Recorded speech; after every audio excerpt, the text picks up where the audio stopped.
Sweet. Let's talk about movies. So we're gonna just kind of wander about and talk about the last decade of movies. We're gonna give our top 5 or our favorite 5 movies from the past decade, like we did on the TV episode. And we would encourage you to go back and listen to those podcasts as well. But before, just to kind of warm up, because we haven't done this in a little bit, we had a little bit of a hiatus. I thought we could just kind of quickly go through the movie award winners and the highest grossing movie from each year of this decade, so that, just to get us going, and maybe we talk about some movies, and then we can talk about our favorite 5. Sound good? Yeah. Okay. Are you okay? You look a little distressed. I'm worried that this cord is in between my legs, and I'm afraid that when I hit it, it's going to make a sound. Oh, I think you're okay. Are you sure? Yeah, you're all right. All right, well, you'll know when you're editing it. Yeah, we'll be good. Just don't rattle it around. Well, maybe I shouldn't. I'm going to scoot over here. All right, get yourself situated. Okay. The things you should have done. All right, here we go. So 2010. Yes. The Oscar winner was The King's Speech. Have you seen it?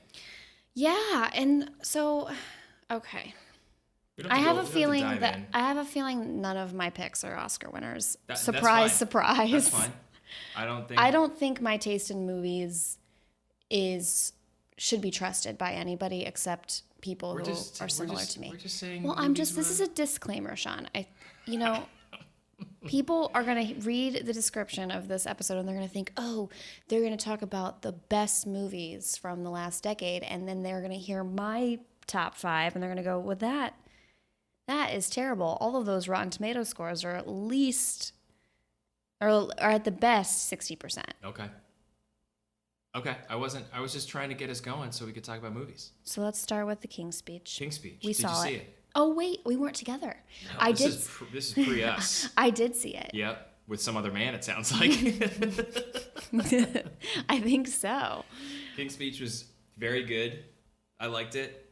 Not a big fan of like those old school period pieces, but that was a good movie. And it was also kind of interesting watching a little bit of The Crown, how The Crown, the TV show on Netflix, kind of blends into it. But King's Speech was the Oscar winner. The Golden Globe winners, because they have 2, they have like a drama and then a comedy musical, was The Social Network and then Kids Are All Right. Yep. Which are 2 very good movies. And the highest grossing movie was Toy Story 3. Worldwide, it made $1.06 billion. I believe it. 2011, The Artist was the Oscar winner. Don't remember that one. It was like a 1920s era black and white film, also a comedy, maybe even a little, I don't know if it was a musical. Wow. It was the only one on this list that I had to go back and kind of remind myself so that I could. It sounds vaguely familiar, the fact that it's in black and white. Yep. The Descendants and The Artist were the Golden Globe winners. Descendants was George Clooney in Hawaii. Yes, I did see that. Highest grossing was Harry Potter and the Deathly Hallows Part 2. Yep. Which earned $1.3 billion. 2012, Argo. Yep. Was the Oscar winner, and it also won the Golden Globe for Best Drama. And Les Mis was the winner of the musical comedy. Yes, I saw both of those in the theater. Les Mis. What did you think of Les Mis? Of course. I enjoyed Les Mis. Okay. Even with Anne Hathaway in it singing? Didn't enjoy Anne Hathaway as much. And Russell Crowe? Was Russell Crowe the other one? Russell Crowe was fine to me. All right. And Avengers was the highest grossing with $1.5 billion. 2013, 12 Years a Slave. Yep, we went to the theater to see that as well. Which we saw together, yep. And that also won the Golden Globe for Best Drama, and American Hustle was the Best Comedy Musical. Saw that as well. Which we saw in the theaters too. We saw both of those in the theater. Yeah, we're going to notice a trend here. I liked American Hustle. I really liked it too. That was a really good movie. And then Frozen won highest grossing. We're noticing a pattern here. $1.2 billion. What's the pattern you're noticing? The highest grossing, Toy Story, Avengers, Harry Potter, Frozen. These are movies that appeal to kids as well. Yeah. Yeah. Yeah, or And they're also movies that can sell a lot of toys. Yep. 2014, Birdman. Yep, we saw that.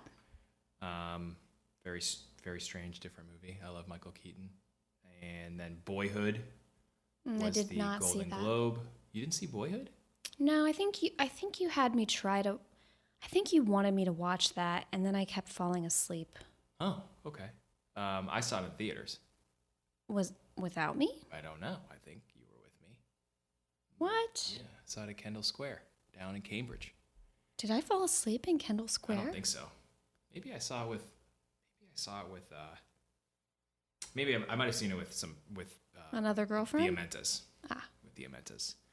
And then Grand Budapest Hotel was best Golden Globe comedy or musical.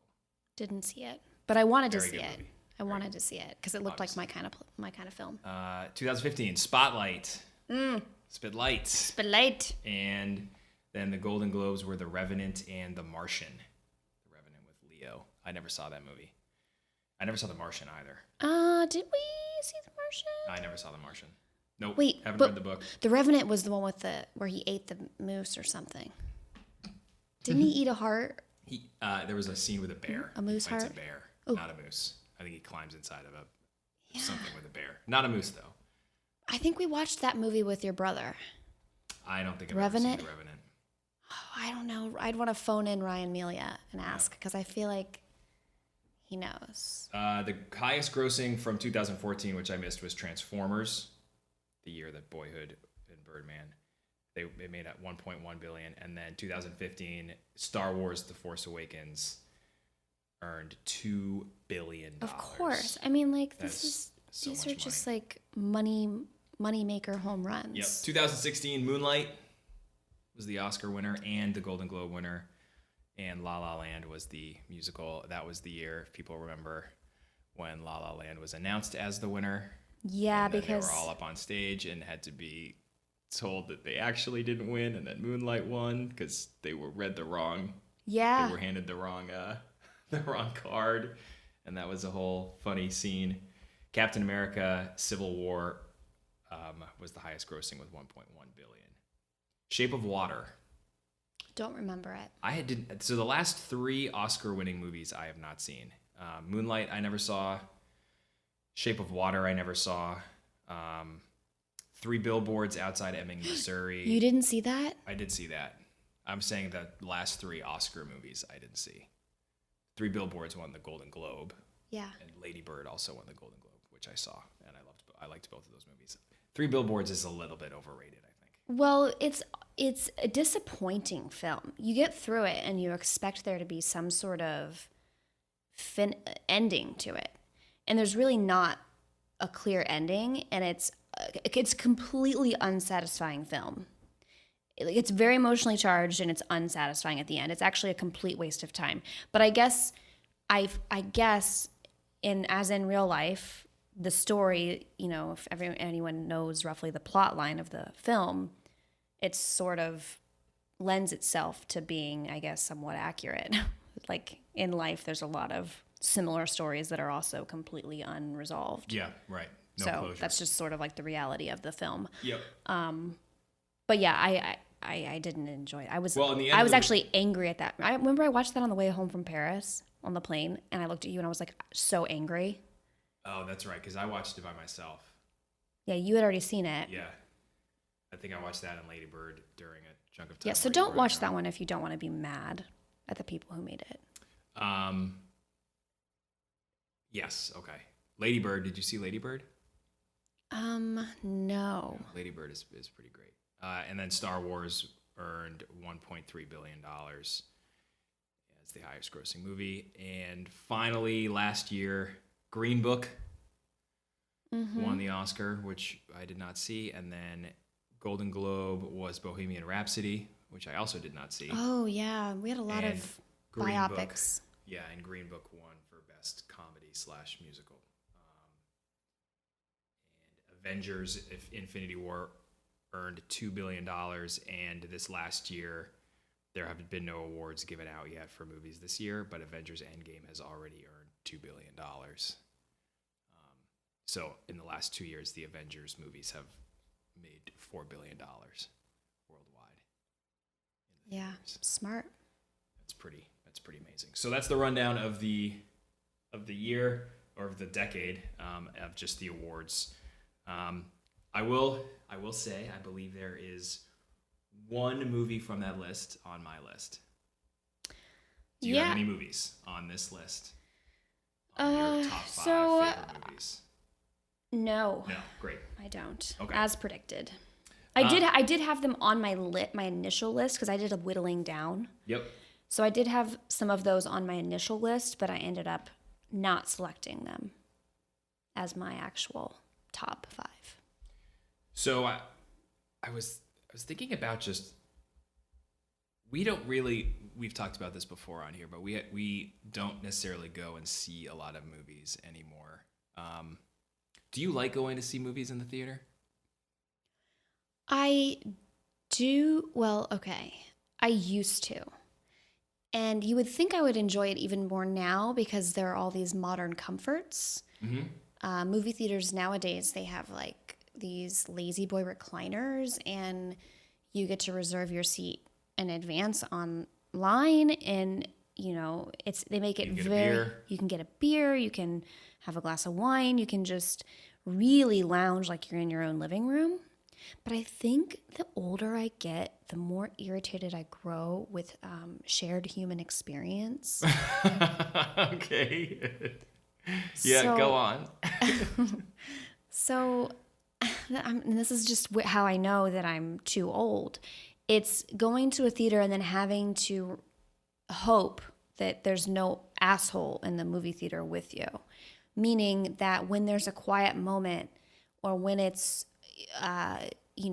when there's a dramatic scene, that somebody's not going to shout something out or make some kind of exasperated cry or even start sobbing in the movie theater, because that really gets me down. I just want everyone to quietly experience the movie together, laugh at the appropriate times, and it be a collective experience that isn't disruptive in any way. And it just seems like that's not always the case. Oh, so you just don't like when people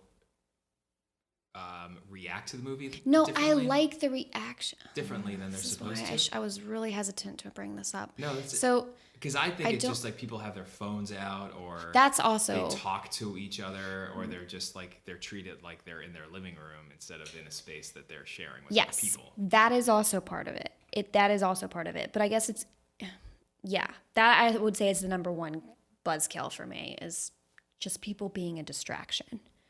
But sometimes people can be a distraction by just laughing at something that's not funny. I don't know. They're just read the room and experience it like you're in public. Don't experience it like you're in your living room. Yeah. Is that so that's the Tiffany get off my lawn moment of this episode. Yes. Okay. But other than that, I do enjoy going to see a movie in the movie theater. Okay. Yeah. Favorite movie candy? My favorite movie candy? Yeah. Oh, man. It's evolved over time. Okay. You can walk us through the evolution. You can give us the end. You can give us the beginning and the end. All the phases in between. I will tell you. When I was a 7th grade girl at the Shackers Theater in Springfield, Ohio, I really liked those cookie dough bites. Remember those? Wow. I loved those. Did they come refrigerated? I have no idea. Probably not. I don't. Okay, so they. Do you remember what I'm talking about? Those. They came in a yellow box. They were, and I don't think I ever bought them. So I loved those. Okay. I also was obsessed with Junior Mints. I think Junior Mints was my solid movie candy throughout most of junior high and high school. Okay. And then nowadays it's kind of like I could go for a Sour Patch Kid. Mm-hmm. Can't eat too many of them though. Gives me a tummy ache. Yeah, and it hurts my mouth. Mm-hmm. The best one is just I think the tried and true Reese's Pieces. Reese's Pieces. Okay. Or Reese's Pieces, depending on what part of the country you're from. Huh. Okay. I'm gonna answer my own question. Yes, please do. I think I would go with either peanut M&Ms, if I may.